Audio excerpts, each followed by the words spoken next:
It is game one of the NBA Finals. And yes, the Magic are not playing in the finals. Our season's been long over. We got the draft ahead of us, but there's still a lot we can learn. Yes, a lot we can learn and a lot of storylines involving the Orlando Magic, or could involve the Orlando Magic, as we get ready for the NBA Finals. We'll highlight a few of them on today's Locked On Magic. You are Locked On Magic, your daily Orlando Magic podcast. Part of the Locked On Podcast Network, your team every day.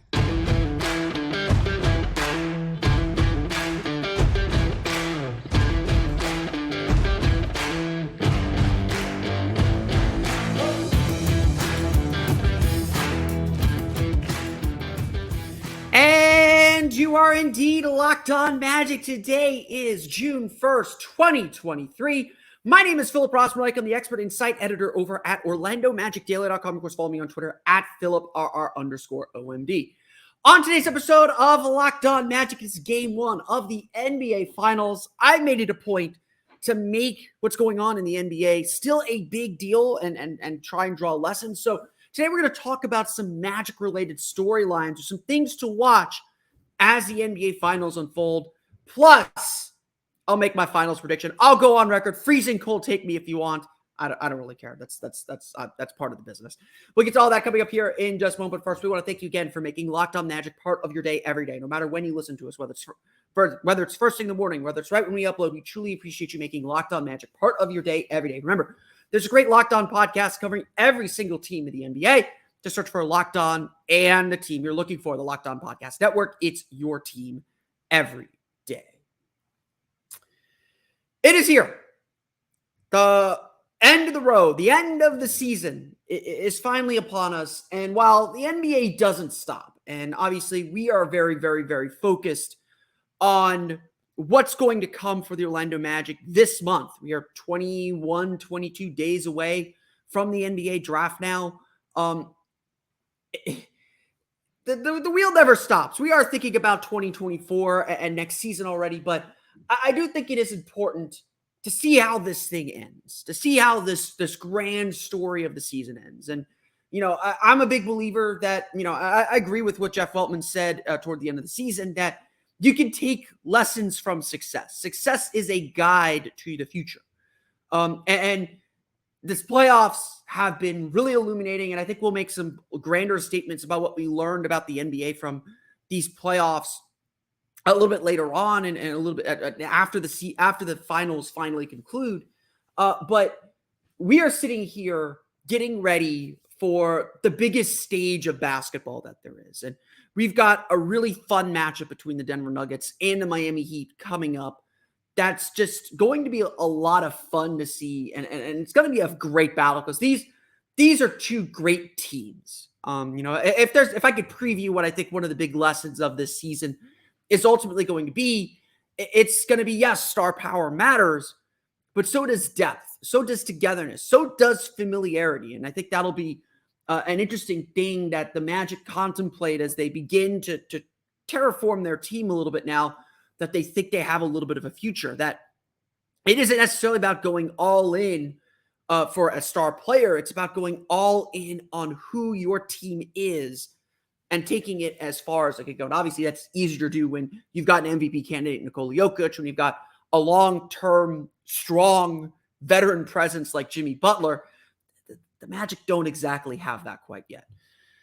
However, I think that is the best place to start.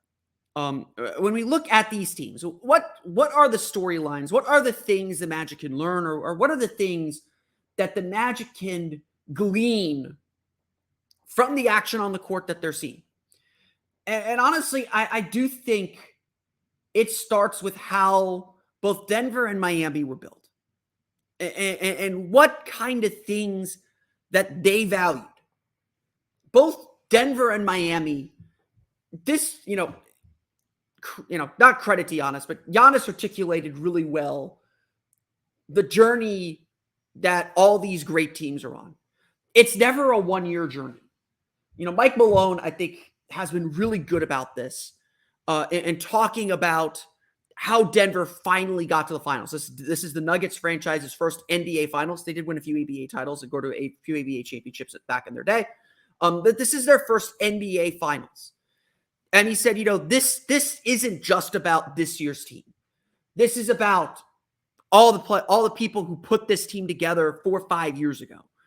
It's about Gary Harris, who the Nuggets traded to get Aaron Gordon. It's about the failure in the 2020 Western Conference Finals. It's about going through the struggles of Jamal Murray's knee injury and taking a step back and everyone wondering if this team really did have championship mettle. And that's the true. I mean, I doubted it too a little bit, but that's the truism. You don't know if you're a title team until you're a title team, until you are in that moment. And, everyone I think had these questions about whether Denver could overcome a team like Phoenix that has been to a finals with the star talent that they have.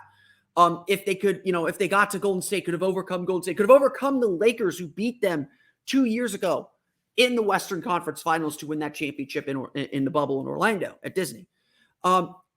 It's a journey. And what's really interesting about both Denver and Miami is that this has truly been a multi-year journey to get to this point. It has truly been a lesson in team building, committing to an identity, committing to the player you want to build around, and finding ways to just make those players better. It's a testament to the great coaching, and do not take anything away from the job that Mike Malone and Eric Spoelstra have done. These are two of the best coaches in the NBA right now, and they're going to have a fantastic series. I think there are a lot of questions, and obviously there's a lot. We'll get into my prediction a little bit later on, but these are teams that were built organically, and I personally don't care if you build a team through free agency. I don't think that makes a championship lesser than. Championships are championships. They're really, really hard to win. Only one team gets a championship at the end of the year. Only one team gets to lift the Obie, the Larry O'Brien trophy. It's really hard. And if it were easy, everyone would do it every year. It's really hard. And to get to this point, to see two teams that have been on this multi-year journey, that had moments where perhaps they wavered, had moments where they made difficult choices to add to the team, not reshape it. That's really kind of a beautiful thing. That's really kind of an interesting and honestly inspiring thing. When we look at this Magic team and what they're trying to accomplish and what they're trying to do, look, everyone's trying to build a culture like the Heat have, where you could just plug and play players in, where you draft so incredibly, you have such a deep understanding of the things and the skills and the people that you value, that it doesn't matter where you're drafting. It doesn't even matter if you're drafting. You're going to find players who make everything work. You're going to find players who just fit. Like, that's the Miami Heat. As much as it pains me to say this as a Magic guy, the Miami Heat are the model franchise in the league. Every team should aspire to be the Miami Heat. What Pat Riley has built there in the last 2 decades, outside of San Antonio, are probably the most consistent, like self-fulfilling, self-creating franchise in the entire league. Everyone should be trying to figure out, how can we be them? And some of it is Pat Riley is just probably one of the smartest basketball executives that this league has ever seen. A lot of it is Pat Riley is just one of the best judges of people and the kind of people that he wants in the league. Eric Spoelstra is someone that, as everyone knows, started in the video room in 97 or whatever it was. Just someone who gets that culture deeply. And look, Miami had a choice. And it was probably a little more complicated than this, but LeBron was tiring of Eric Spoelstra. And Miami said, no, we are bigger than any one player. Our franchise, our organization, our culture is bigger than any player. And they told LeBron, Spoelstra's our coach. You either like it or you don't. That's the kind of power and confidence that you want as an organization. That you could tell the best player in the world, and yeah, LeBron was probably going back to Cleveland and was itching to go back to Cleveland, but Miami demands a lot of their players. And everyone's trying to build something like that. So you look at the way Denver built. Nikola Jokic was taken in the draft. Jamal Murray was taken, 15th in the draft. They traded up to get him, if I'm not mistaken. No, that was Donovan Mitchell. Never mind. Jamal Murray was taken fairly late in the lottery, if not outside of the lottery. They took a chance on Michael Porter Jr. They added Aaron Gordon to their mix because they understood there was a need. They felt they could cover it. And then they filled in that bench with solid veterans. They grabbed Kentavious Caldwell-Pope in a trade for Monte Morris. This is how you build. You do it through great drafting, which I think the Magic have been okay. I think they've devalued second-round picks, which I don't think you could do and be sustainably successful in a market like Orlando. So we'll see what they do with 36. I have not done my deep dives on 36, everyone, so we'll get to that a little bit later in the draft process. This is a Magic team that is trying to take from what these teams have successfully. If you criticize Jeff Weltman, which maybe we should, for standing pat too much, well, some of it is you got to build the familiarity. Rhythm, familiarity, camaraderie doesn't come after just 1 year. And constant change, while change is necessary, constant change, major change, can be really damaging to a team. And so if it feels weird sometimes that the Magic stick with what they have, it's because they know it's still growing. It's not ready to sprout. It needs some stuff to add to it, of course. But they're still building their culture. And if there are two models for how patience can be successful, and obviously, look, Nikola Jokic is an MVP. He's one of the best players in the league. Jimmy Butler is just a monster in the playoffs and just rises to the occasion. He's been doing that for years. Slow and steady does win this race. At least occasionally it does. And both the Nuggets and Heat are really good models of how teams should build themselves and how teams can not only be perennial contenders, but get themselves to this point where they're playing in the NBA Finals. Of course, it's not just about team building. NBA Finals teams are also thinking a little bit about the future. We'll talk about free agents the Magic may target off these teams to get that championship experience. I don't think there's a Horace Grant out there for them right now, but who the Magic might target off these teams in free agency, because I do think they will target a few players. We'll get to that coming up here in just a moment. But first, it's time for a quick word from our friends over at FanDuel. Make a fast break to FanDuel during the NBA Finals, because right now, new customers can get a no-sweat first bet up to $2,500. That's $2,500 back in bonus bets if your first bet doesn't win. FanDuel offers great promotions every day. They are a safe and secure app, and you can get paid instantly off your wagers. There's no better place to bet all the playoff action than America's #1 sportsbook. So visit FanDuel.com/lockedon and get a no-sweat first bet up to $2,500. That's FanDuel.com/lockedon. FanDuel, official sports betting partner of the NBA. So obviously, we could talk about all this grandiose things about team building, but at the end of the day, you got to add the players to make it work. And we know where the Magic are sitting right now. The Magic have two lottery picks coming up in the draft. They have a really nice young core. I would argue their biggest need this summer, it's not shooting, although it is shooting. It's not a skill. It's just depth. It's just having an 8-9 man rotation, maybe even a 10-man rotation that they can rely on for consistency. And look, this is a young team. Young teams are not consistent. Young teams go through ups and downs. They're being led right now by a rookie and a second-year player. It's not going to be smooth sailing. I don't anticipate next season is going to be some amazing 55-win season. If it could be a 42, 43, 44 win season, we're going to have some ups and downs in the process. honestly, what was probably most encouraging as well as discouraging about last year was that the Magic, after their bad start, of course, just kind of treaded water.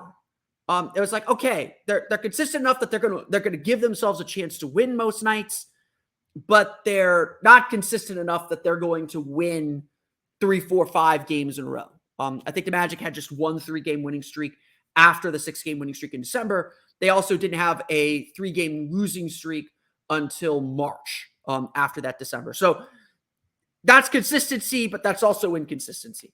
Undoubtedly, the Magic have to add to this roster. And we've talked a little bit about free agency and some of the targets, but there are a lot of players I think the Magic are going to target in free agency in this upcoming NBA Finals. And so I just want to highlight a few of these players and talk a little bit about them. First, the Magic are expected to have somewhere between $23 and $25 million in cap room. They are likely to keep Gary Harris, which eats into a little bit of their room. There are a few players as well that they're likely to keep. I'm still 50-50 on Bol. I think they ultimately do keep him.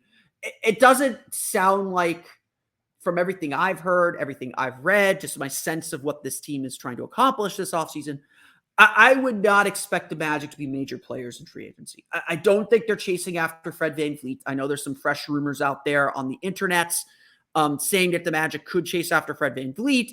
I don't see them making a big trade, just a kind of earth-shattering trade.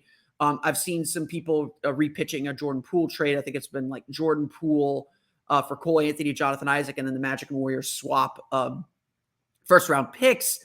I'm not super keen on that one either.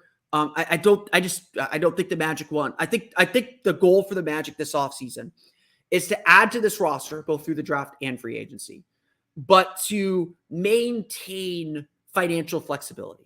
I think the Magic still want to be able to go out and make trades if one pops up, but then play free agency again next summer. And next summer is probably the last summer that they're going to have a lot of cap room to spend because Cole Anthony's due an extension. Markelle Fultz is due an extension.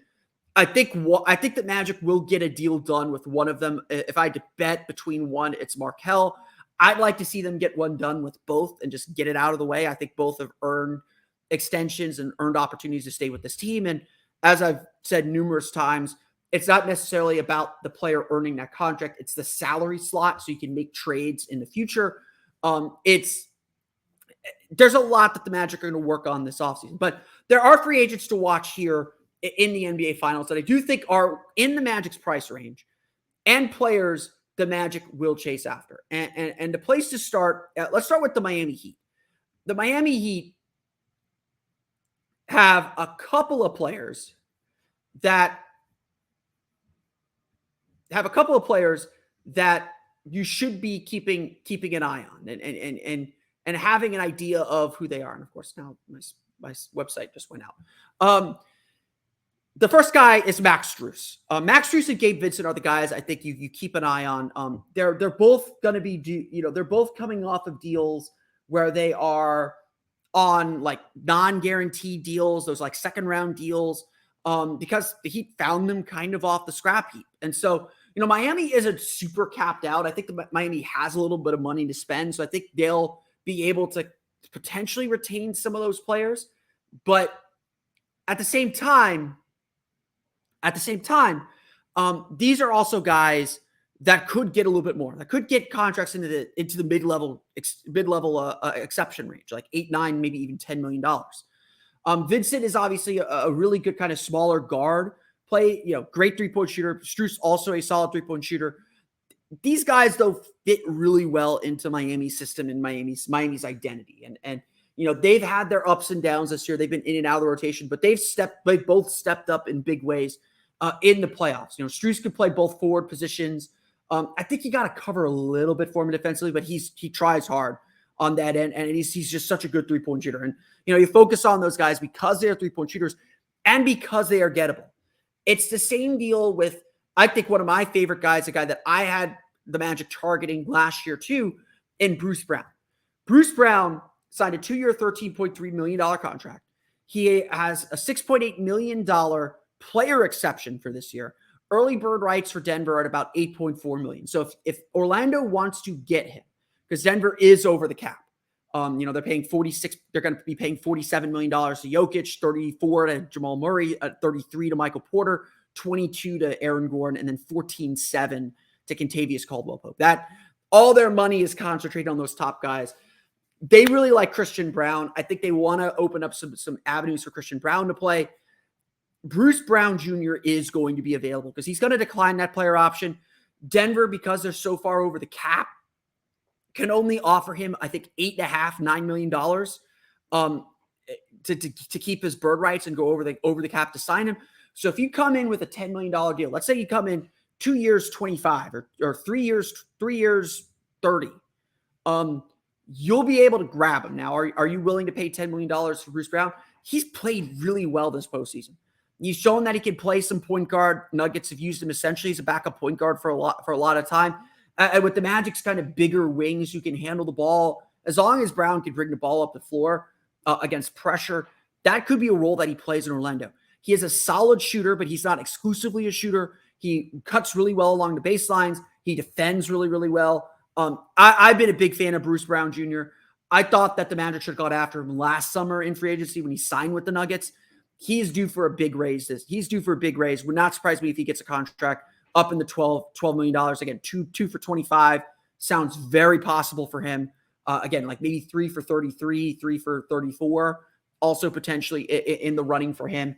The Magic are very good at structuring their contracts, but those three players specifically in this finals are guys that made a lot of money. I don't think Orlando will be the only team trying to get Bruce Brown or Gabe Vincent or Max Strus.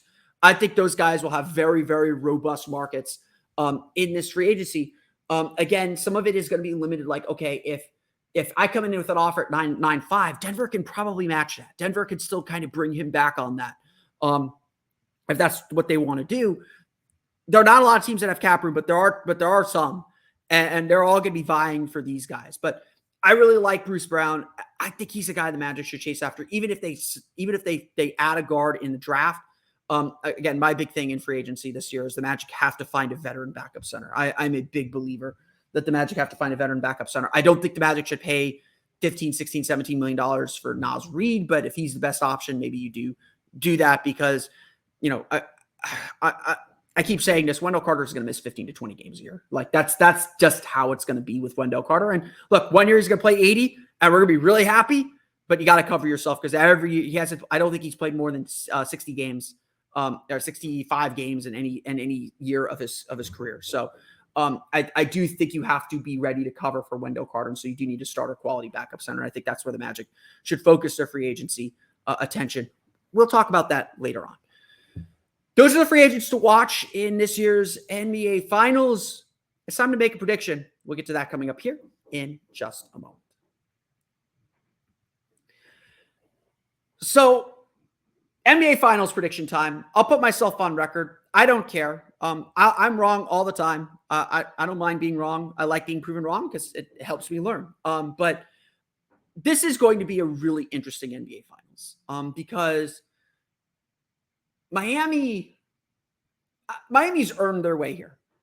They're so good at finding your mistakes and just filling in the cracks. And eventually they fill in those cracks enough that they break your foundation.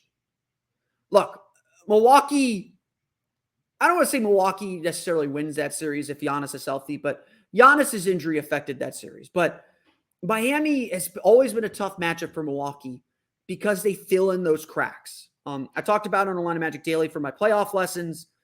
The Bucks' lack of flexibility in their system and their identity, that costs them in the playoffs against a team like Miami. Miami makes you adjust. Miami makes you really understand who you are and makes you play that way perfectly. Look, everyone's been saying it throughout these playoffs, and it is true. Miami is going to get out-talented, but they are not going to get outworked. And that is dangerous. That makes any team dangerous. And Spoelstra is such a smart coach, and they have players capable of winning games. At the end of the day, like Miami's whole season this year, and again, this goes back to what I say about clutch games. Don't rely on clutch games to win. It's not a formula for success. Good teams don't win close games. They avoid them. Miami was a 500 team because their strategy was essentially, we will keep the game close, and then we will bet that we will win that coin flip more often than not. Just look at how they played against Miami in 3 of the 4 in the first 3 games before the season finale. Orlando was up fairly big. Miami just kept grinding and clawing back. They made those games close, and they, certainly against an Orlando team that doesn't have experience, they bet they could win those games. They bet Jimmy Butler could bring them home. Miami's bet is that their level of effort is so consistent and their identity is so set that they will give themselves a chance and they will take a coin flip. They have won that coin flip almost every time this postseason. And again, that makes them dangerous.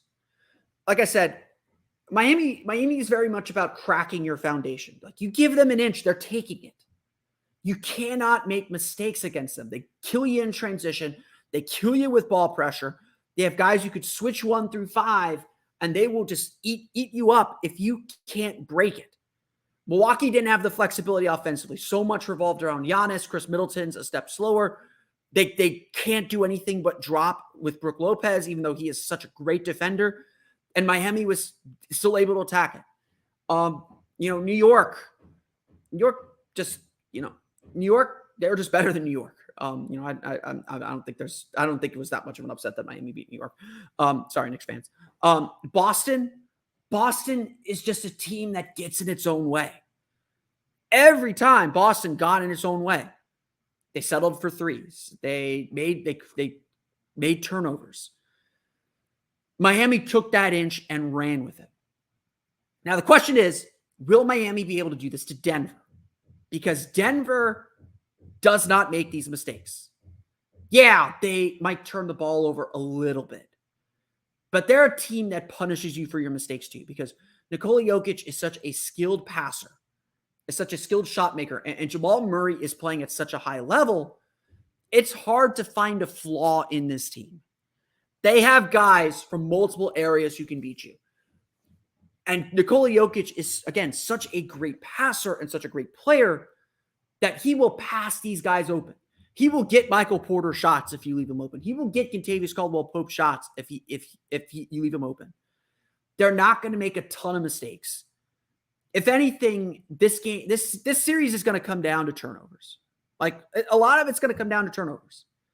And then it's going to come down to how Miami tries to attack Jokic. Because Bam Adebayo has been inconsistent this series, but they can hide him a little bit. If they want to run Adebayo at the high post, Jokic is perfectly fine defending out there, and keeping him in front. I don't think this is a good matchup for Miami. I think the Cinderella story is about to end, and I honestly think it's about to end in a pretty, I don't want to say like a blowout fashion.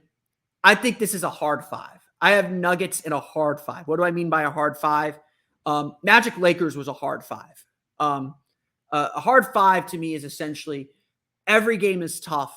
There's a game somewhere that flips on a close shot or late game basket.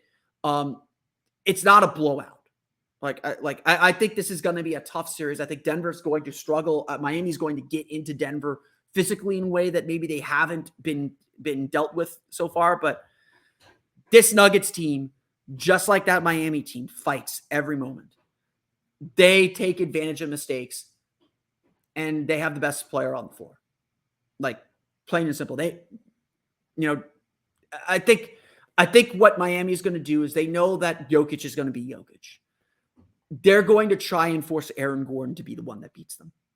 If I were playing this out, Jamal Murray is the guy that scares me, because if he has the series that he had against the Lakers, this one's going to be over quick. And so if I'm Miami, I'm doing everything I can to take the ball out of Murray's hands. I'm not so concerned about Jokic. Jokic is going to do Jokic things. But if I'm Miami, I'm blitzing Jamal Murray on every screen. I am hugging him and making sure he doesn't get off from three. And if Miami can limit their turnovers, that takes away the transition. The guy I'm leaving is Aaron. Like, no offense, AG, we love you here. The guy I'm leaving, the guy I want to beat me is Aaron Gordon. If Aaron Gordon can get 20 in a game, that's a game I'm fine losing. I want Aaron Gordon shooting threes. Obviously Jokic is really good at finding cutters, so you can't completely leave him open. But I'm clogging that paint, and I'm trying to turn Denver into a three-point shooting team. Because, one thing I forgot to mention, models of team building, Miami was 10th in the league in three-point field goal attempts per game. Denver was 25th. We've talked a lot on here about volume three-point shooting, but you don't need to take a lot of threes. You just need to make them. And so if Miami can get Denver to settle for threes, to fall in love with that trap, that's their path to win. That's their path to winning in this series. Because Denver's the better team. And, unlike the teams that Miami's faced already this postseason, they're not based on isolation play. You can't load up on this team like you could with Boston with Jason Tatum and Jaylen Brown. You can't load up on this team the way that New York does with Julius Randle and to some extent Jalen Brunson. Jalen Brunson runs a little bit more pick and roll. You can't load up on this team the way that you can against Giannis and Middleton. This is a team that moves, they cut, they pass, and they do it really, really well. So I'm taking Nuggets in 5 in this series. I think Miami's going to be tough. Don't get me wrong. I'm not here to say that Miami's not going to make it competitive, that these games are going to be competitive. But Denver's really, really good. And Denver, I think, does a lot of things that this Miami team is not built to stop. I want to thank you all again for listening to today's episode of Locked On Magic. Of course, find me on Twitter at @PhilipRR_OMD. Subscribe to the podcast on Apple Podcasts, Stitcher, TuneIn, Himalaya, Google Play, Spotify, Odyssey, and all of the Baseball podcasts to your podcast-enabled listening device. For the latest on the Orlando Magic, be sure to check out OrlandoMagicDaily.com. You can follow us there on Twitter at @OMagicDaily. On tomorrow's episode of Locked On Magic, for my everyday crew, we truly appreciate you all for listening every day if you do. On tomorrow's episode of Locked On Magic, we're going to chat about Game 1 of the NBA Finals, of course, toward the end of the show. We're also going to talk about the Thompson twins. It's time. We got to talk about Amen and Asar Thompson, what they bring to the table, and the risk they bring to the Orlando Magic. We'll talk about them on tomorrow's episode of Locked On Magic. But until then, for Orlando Magic Daily and Locked On Magic, this has been Philip Rossman. We'll see you all again next time for another episode of Locked On Magic.